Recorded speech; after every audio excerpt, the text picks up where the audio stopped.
Hi friends, happy Tuesday, October 6th. Today for Writing Chance, we are reading chapter 26. The stables were quiet when I rolled up on my bike. This was different from the morning hustle I was used to. It was hot and the air wasn't moving. Most of the horses were standing together in the shady part of the yard, stamping their feet and flicking their trails, trying to chase the flies away. It took a few minutes for my eyes to adjust to the light in the barn. Just looking at the pitchforks and smelling that horse smell made me feel better. Hadn't even seen Chance yet. She wasn't in the stables. Nobody was, as far as I could see. I saw something move, though, out of the corner of my eye. Percy. He didn't come over to me. Me and him weren't close, 'cause I always got hung up on how he looked. Just stupid, I guess. He wasn't different from Chance, really, watching me, waiting to see what I was going to do. I went over and pet him a little bit. I hoped he wasn't hurt. I added water to his bowl just to be sure he had enough. Instead of going out to the front, I took the side door. It would be easier to look for Chance behind the barn that way. She was there. She was dripping water because somebody had just hosed her down. That's what I usually did. "Boy, am I glad to see you," I said. She snickered and moved her ears forward when she heard my voice. I went back inside the barn and got a sweet scraper. It was scraping the water off of her when somebody sweat scraper. I was scraping the water off of her when somebody came up behind us. "Glad you could make it." It was Winston. "I'm sorry," I said, still working on Chance. "Sorry for what? For fighting? For not showing up? For what?" He walked around Chance so we were facing each other. "I wasn't fighting," I said, still not looking at him. "Jerome's the one who crashed into the table." "Well, we all agree on at least one thing," he said. "Jerome fell into the table, but he says you tripped him intentionally." "I didn't trip nobody. He fell over the girl's shoes." "He's not here to dispute you. Now is he?" Winston's voice was tired. "For your information, Jerome's hurt pretty badly. Besides spraining his ankle, he also hurt his shoulder. That's bad news for a polo player." Neither one of us said anything. I'd finished drying off Chance, but I kept my hand on her. "What am I supposed to do with you?" Winston said, stepping back and leaning up against the barn.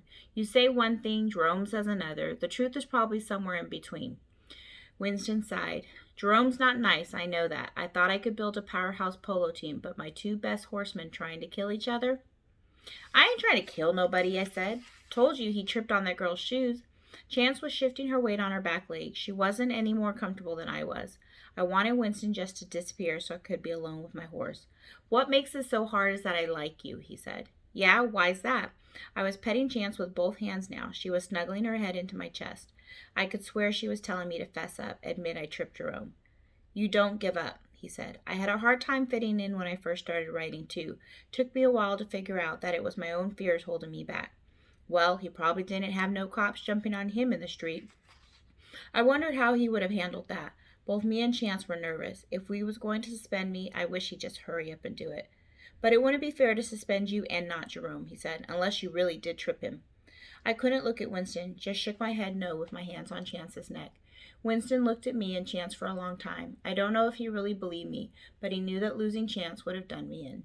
"Okay," he said, sighing again. "Let's get back to your training." I nodded, still holding on to Chance. Winston walked back in the barn. "See you in the morning," he said over his shoulder. I was still holding Chance when I got a text. I thought it was Winston trying to tell me some polo stuff, but it was Alicia. "Call me." That's all it said. I wasn't trying to play her off, but I wanted to just be alone with the horses. I led Chance down the aisle in the barn, stopping to say hello to Luke and Magic. "Jerome will be all right," I said, leading Chance into her stall. He started the whole thing. She nuzzled my shoulder as I turned around to face the front of her stall. I called Alicia, but she didn't answer, so I left a message.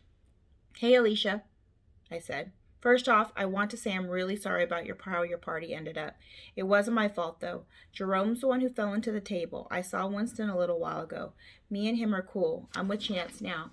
I checked Chance's water bucket before closing her stall door. "See you tomorrow," I said. Then I got another text from Alicia. I read it out loud. "Don't leave. I need to see you." Chance pricked up her ears. "I guess we'll just wait to see what she wants," I said. We didn't have to wait long. Alicia came into the barn carrying her saddle. She put her stuff away in the track room and marched right over. She started petting Chance, hardly looking at me. Chance liked Alicia. I could tell by the way she had her ears cocked in her direction. "What's up?" I said. Alicia sighed, but she still didn't look at me. "Troy, I know you think you got over, but I know you tripped Jerome." "He fell," I started saying, but she held up her right hand. "Don't worry, I'm not going to tell anybody." She turned to look at me. Just like I didn't tell anybody about you kicking Percy. I only kicked Percy once, I said. How many times do I have to tell you that? No need to get a grip, she shouted. Chance's ears twitched and she switched her tail.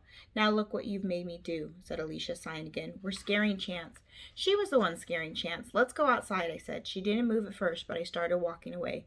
If she was going to holler again, she could have all the horses in here upset. We walked in front of the barn to the same spot where we'd seen the hawk. Alicia took a third deep sigh. Troy, you're not the only one who's had problems with the cops. I tried to wave her away. I know you don't want to hear this, but you better listen. I was just standing there leaning against the wall. I, for one, she said, know the cops better than you ever will. I doubt that. Just listen, she said. I had a real hard time when my parents died, hanging out with some mean kids not going to school. I rolled my eyes and looked up at the sky. She went on. The worst was when I was stealing stuff. That's when Uncle Winston brought me to Philly to live with him. He knew that being with the horses would help straighten me out. You got caught shoplifting? I said. That's how you got in trouble with the cops? She nodded. Alicia, this time I had to sigh, you got caught doing something wrong. The cops jumped me for walking down the street. Her head jerked back like she didn't know that before. Now tell me, what's wrong with that? She closed her eyes. Why can't you just get over it? She said, shaking her head. I looked at her standing there with her eyes closed. She thought she knew everything, but this was something she just didn't get. Because, I said, because I'm afraid. I stopped because my throat started tightening up. I'm afraid it's going to happen again. I hadn't even admitted that to myself. She opened her eyes and looked at me. Well, maybe you can move.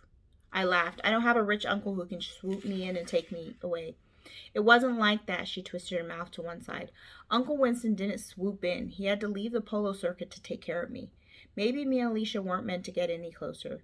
The thought hit me right in my face when she said that. I mean, I knew she had a nice life, a life that was different from mine, but all those brick walls around her house prevented her from seeing what was happening on the other side. It felt like one of those walls was standing between us. I'm telling you all this because you aren't the only one who's had to deal with bad things, she said. So do what you gotta do. But you don't need to. I don't think it's cool. You need to stop lying. I jammed my hands into my pockets and squeezed my eyes shut. Felt like Alicia was asking me to choose between her and Chance. Chance understood me. Alicia didn't. Maybe she would never. And that was chapter 26. Have a good evening, friends.